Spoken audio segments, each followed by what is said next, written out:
Good morning, everybody. This is Snook. I've had a really good morning so far.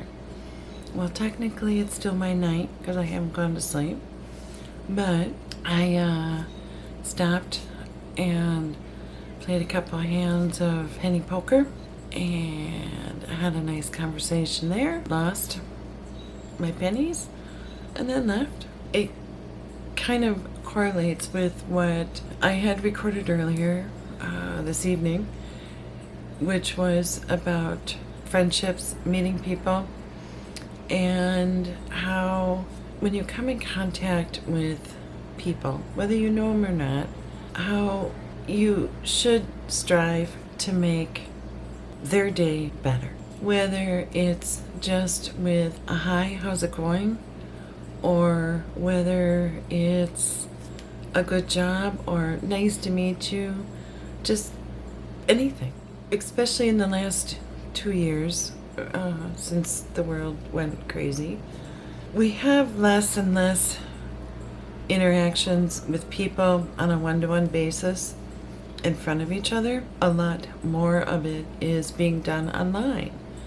And what people tend to forget, and especially younger people tend to forget, is that there are other humans with feelings on the other end of that keyboard that they're typing to. In some ways it's nice because if you have a problem, you don't have to look somebody in the eye and tell them a personal issue that you're having, say in life, and you tend to talk more about what's really bothering you because you're not looking another human in the eye when you're typing out your problems that you are looking for help with. It also works the other way, where if you get angry or if you're just bored and want to bug people, that you can very easily. And you might think it's funny, but again, there's a person on the other end of that, and you don't know their situation. For that nasty bit of joy that you might get out of trolling somebody, you don't know how much damage that you can do to the person on the other end of that keyboard that's reading those comments. And I don't know how to stress that enough, because everybody's looking at their phones, everybody's disconnected in that way. I finally went out of the house Saturday. Friends of ours were having a outside picnic, and it was a smaller gathering, but and I knew almost everybody there. But even that, people were talking, but yet they were also, all of them had their phones next to them. They were checking. In between conversations, people were still glancing at their phones. And I go back to being a kid and how it was so nice when you left the house. Nobody knew where you were, and the freedom that gave you. The internet can give you that same kind of freedom, but there's still a responsibility that goes with that. And it's the responsibility to be a responsible human and not hurt others by what you say and what you do, and how that is being lost. Freedom of speech doesn't mean hate speech. It's freedom to talk about what your beliefs are. I agree with that wholeheartedly. And I'm not even saying you can't use swear words, but it's, again, how you use them. Use a swear word as an emphasis on what you're talking about. And then there's calling somebody a swear word.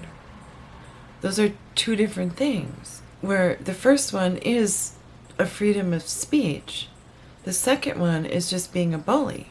And I grew up where in our neighborhood, and I was 3 on, you learned how you got bullied and you learned how to fight back. But that was in person.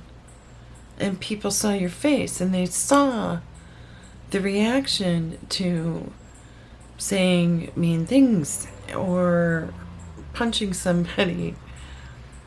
Kid things that you learned as you grew and interacted with other kids.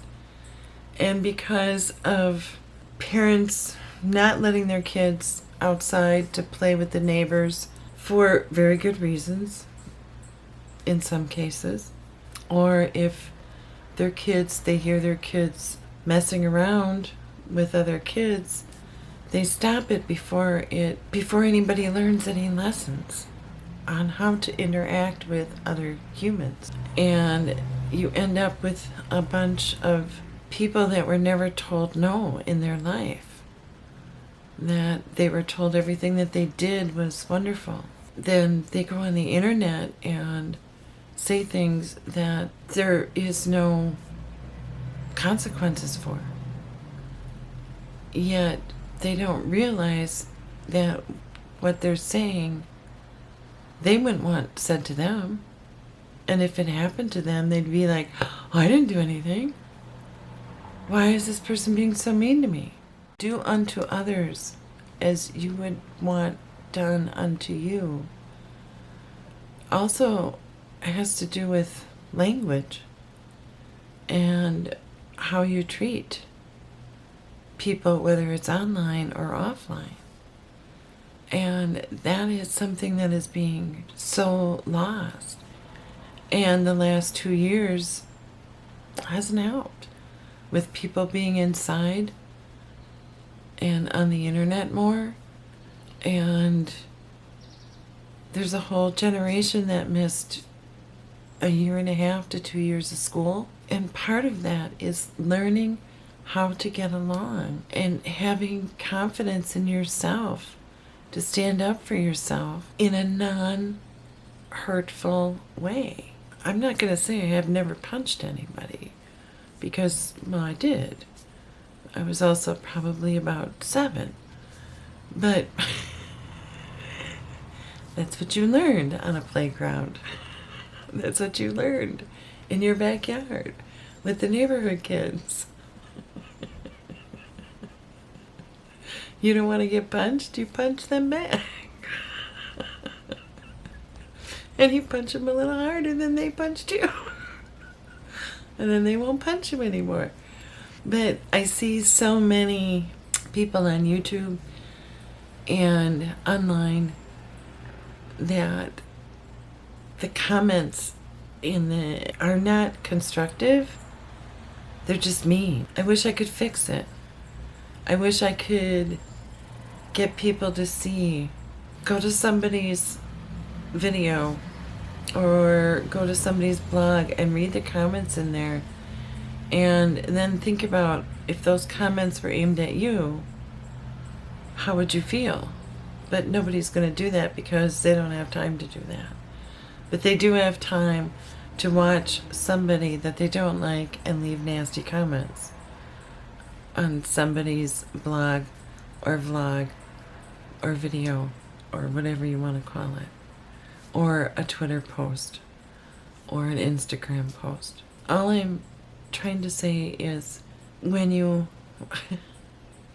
are in your home but on the internet, think about what you write to other people and think about how it would really impact them and how it would impact you if you read exactly what you wrote. Even if you have criticism for somebody, put it in a way that is constructive. And there are ways of giving people very good constructive criticism to help them along the way without being nasty and mean. Have a think about it, and I really hope you have a wonderful Thursday or whatever day you happen to see this. Thanks. Bye.